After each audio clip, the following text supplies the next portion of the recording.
Hey guys, welcome back. This is Mama Shoaib back again with another video, and you are watching Digital Notice. So today in this video we're gonna discuss about initial exchange offerings, which are very popular these days, and of course we're gonna compare them to ICOs and STOs. So we're gonna discuss a lot about all these three, and apart from that we're gonna discuss a lot more on what is going to be the future of fundraising in the blockchain industry. So do watch the video till end, and if you appreciate our work, please give a thumbs up, and if you're new to our channel, please consider subscribing.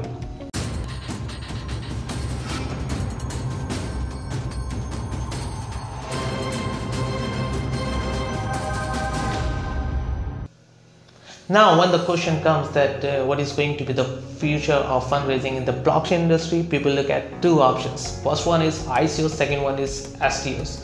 And if we talk about today's scenario, the sentiment in the market is such that most of the people, majority of the people involved in blockchain industry will vote for STOs. They see STOs as the future of fundraising, but they're not aware of the third option that's available in the market, that is exchange offerings. So exchange offerings are not very much new.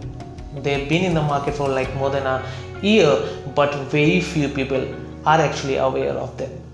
So when we say the future of fundraising, as I already mentioned, that majority of the votes are going to be in the favor of STOs. Now the second question arises: are ICOs really dead, or they still alive?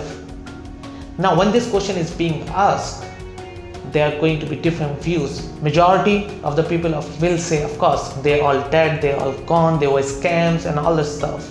But still, there are a lot of people who still believe that ICOs are still doing good. ICOs will always exist in the market, and I am one of them. Yes, indeed, there is a fact that we've seen a huge decline in the fund raised by the ICOs in the year 2018 and 19, of course. But still, the fact is that ICOs do exist. They're still alive. And when I'm asked the same question, I say ICOs are very much alive. They are actually evolving. They evolved all this time from 2016 to 2019. They evolved from ICOs to IEOs. So IEOs are nothing but next level ICOs with few good differences. So let's dig deeper and compare all these three, ICOs, STOs and IEOs, and we'll have a better understanding of what exactly exchange offerings are, how they're different from initial coin offerings. Most of you watching this video must be aware of what exactly initial coin offerings are. Those who have no idea, I'll just give you an overview that ICOs are basically a method or a way of raising funds in the cryptocurrency industry. In the traditional market, IPO was the method, initial public offering, where the established companies were selling their shares directly to the public, and they were raising funds directly from the public. But in the cryptocurrency field, the ICO thing was introduced, where the company or the project used to come up with their own cryptocurrency, which the people could buy directly, and that is how the project could raise funds directly from the public. So what exactly is needed to come up for ICO? You need to have a project. You don't have to be an established company to come up for ICO. You just need to have a project. You need to have a white paper, so you could show that thing to the investor who are interested in investing in your project, because that is how they'll have a better understanding of what exactly your project is, what exactly your roadmap is, and how are you going to use all those funds that you will be raising through this crowd sale.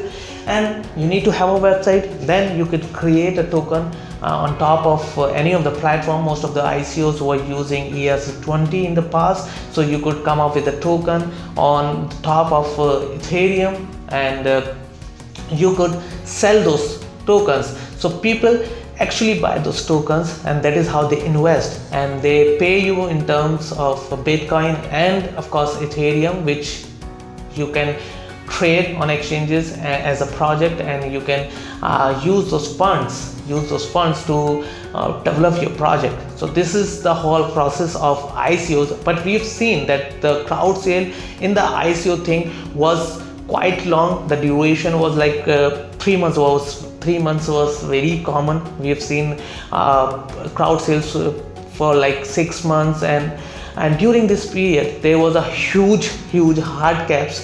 The fund to be raised by these projects was estimated to be very high. So this was very common in most of the ICOs, and there was no regulation kind of thing. There were no legal procedure required in such thing. And after the crowd sale is being after the end of the public sale, after a few months or after a few weeks, we could see those coins listed on various exchanges where we could trade them and can make profit of whatever actually we invested. So it was always promised that whatever you invest at the time of the ICO, at the time of the crowd sale, the price will be of course increased after the end of the ICO. That was always promised, but that was not at all true, because the market, we've seen a huge dip in the market in the past, and most of the ICOs were affected, and most of the initial coins offerings went down because of that, because even the price of what you actually invested were not even at that level, and we've seen a dip in the prices whatever you've invested. So this was the whole process of ICOs. On the other hand, we have STOs. So STOs are nothing but actually IPOs. The only difference is in the IPO thing we used to sell shares, and in the terms of STOs we used to have securities. We sell security tokens. So in this STOs, actually we have a cryptocurrency, we have security tokens, but they are backed by some kind of securities. So they are some kind of shares, but we're not calling them shares here, we're calling them security tokens. Everything is similar as like that used to be in the IPO thing, because they are regulated by SEC and a lot. So that is why now the people think that actually STOs are the future. Let's talk about the third option now, the initial exchange offerings. As I already mentioned, that initial exchange offerings are nothing but the next level ICOs. They are indeed. The only difference is that we've seen a lot of exchanges coming up with their own launchpads, where they ask such projects to use their launchpad, and these exchanges are helping these projects to raise funds from the market, helping in the development thing, helping them to accelerate, helping them to come in the marketing thing. Everything, every single thing is taken care by these launchpads for such projects. Now the best thing about such launchpad is that in the case of ICO, we know that it was not a regulated market. All kind of shit projects were present in the market, and here the investor had to analyze the project himself. There was no one analyzing it for him, and because of the lack of knowledge in the industry about the blockchain industry, a lot of people were misguided by these projects, and they were actually investing in these shit projects which went nowhere later on, and some of them were like scam.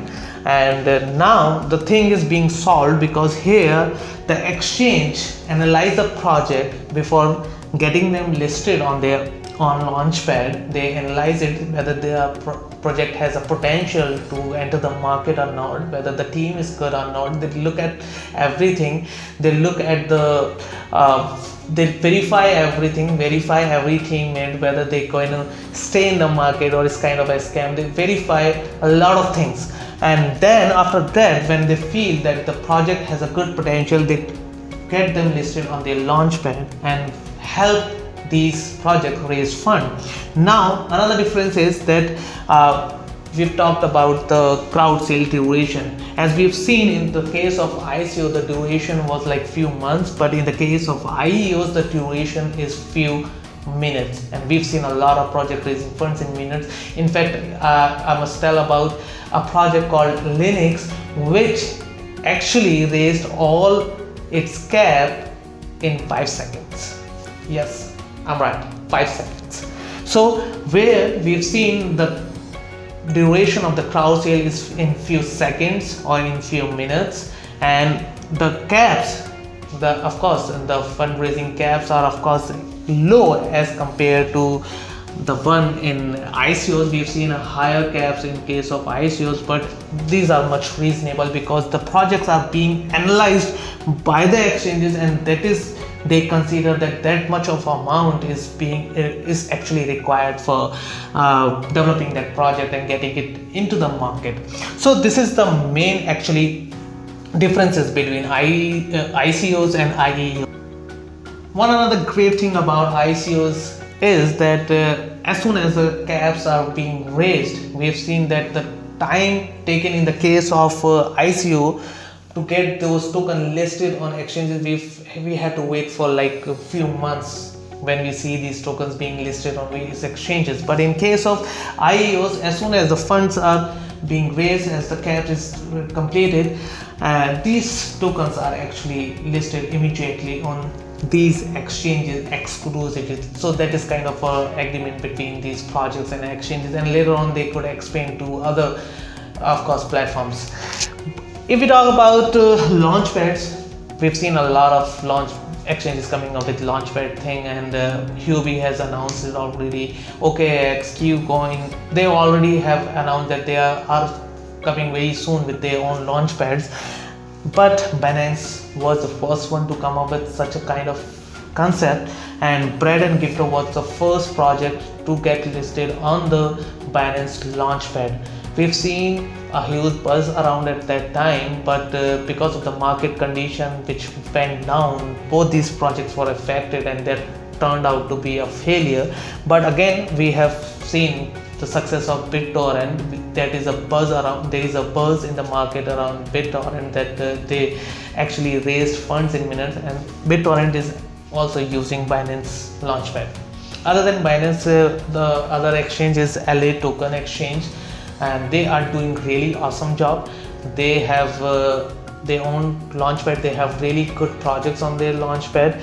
Coin Island is one another great project from South Korea that is about to get listed on LA Tokens Exchange launchpad, and I have a lot of hopes with this project, and of course with their launchpad. They're absolutely doing great.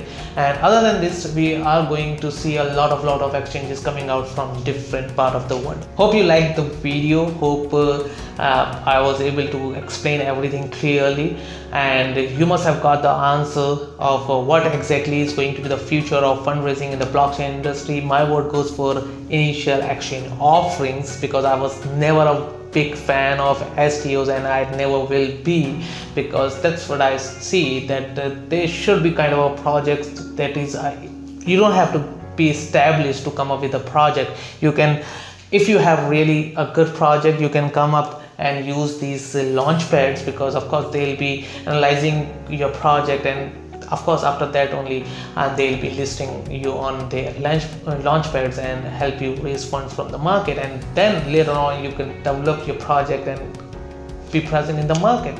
So that's it for today. Thank you.